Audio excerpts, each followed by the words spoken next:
Hey guys, and welcome to my guide for Nightmare Rifts. This will be a video of general tips to help your open world Nightmare Rifts get into higher stages. Unfortunately, open world Rifts will never get as far as instanced, as you will always have people that fail mechanics more often and people slacking on their role. Obviously this can still happen in instant rifts as well, but there is less chance of it happening, especially if you're doing a guild run. So let's begin with a quick explanation of how to help to ensure that you keep the numbers down during the rift. If, for example, you are the leader and will be opening the rift, there are quite a few things that you can do.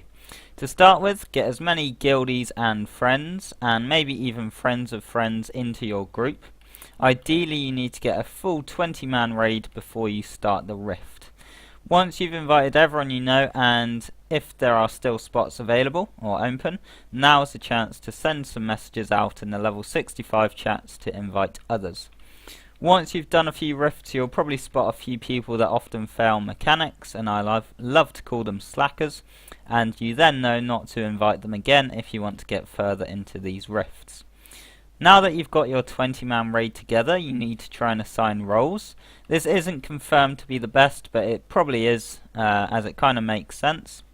But you'll need one tank, one raid healer that can also heal the tank a lot, and also a support, and then the rest on DPS. The tank will need a lot of pulls and AoE taunts, so a Void Knight is very nice for this, but also rogues and also mages are quite good. I'm not entirely sure about the healer, as this isn't my role, but I believe a Chloro performs very well in Nightmare Rifts, especially as they help with the DPS. And as a support, probably a Bard is the best, as they can provide a lot of healing and quick debuffs on all enemies.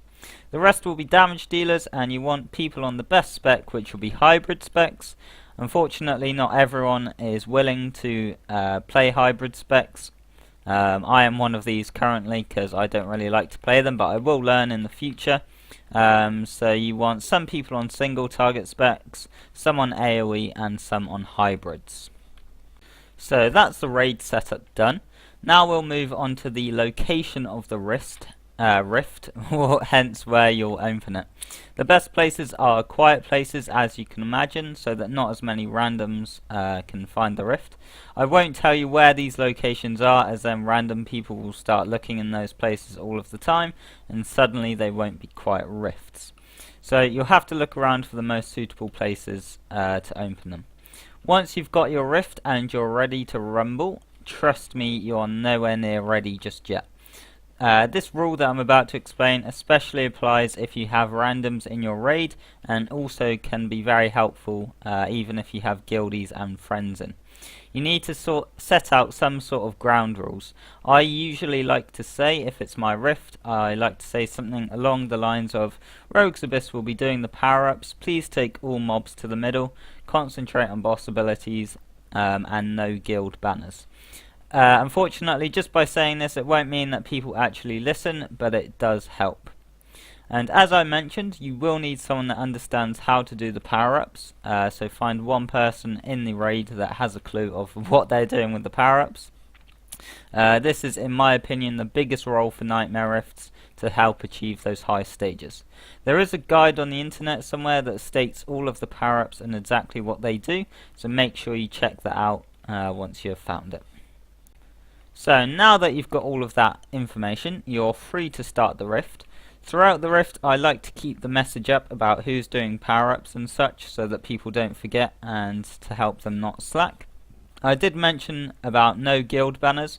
This rule has to apply to everyone. Make it clear that guild banners aren't allowed.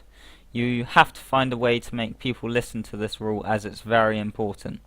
Basically, the less people on the rift, the better. There isn't as much lag, and you won't have as many slackers, so it really is important that you keep the numbers down. And I know we all want to banner our guildies in, even if you're not the leader. Sometimes you want to just, if people ask you, look, are you doing a Nightmare Rift 5, can I have an invite? You just have to either ignore them or just say, look, I'm sorry, not today, maybe in a bit.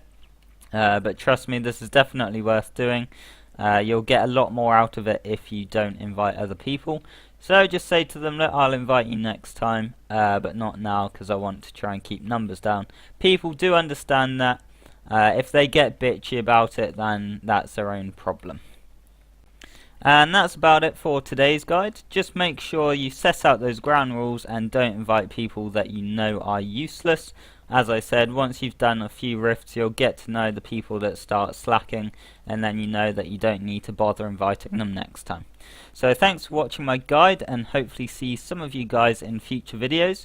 And just a little side note, some of you already know from my stream, but I'll just say it again to the guys that don't know. I am making a Christmas gaming song currently, and we'll be releasing it within the next couple of weeks, so make sure you look out for that on my channel. Again, thanks for watching, and see you guys next time.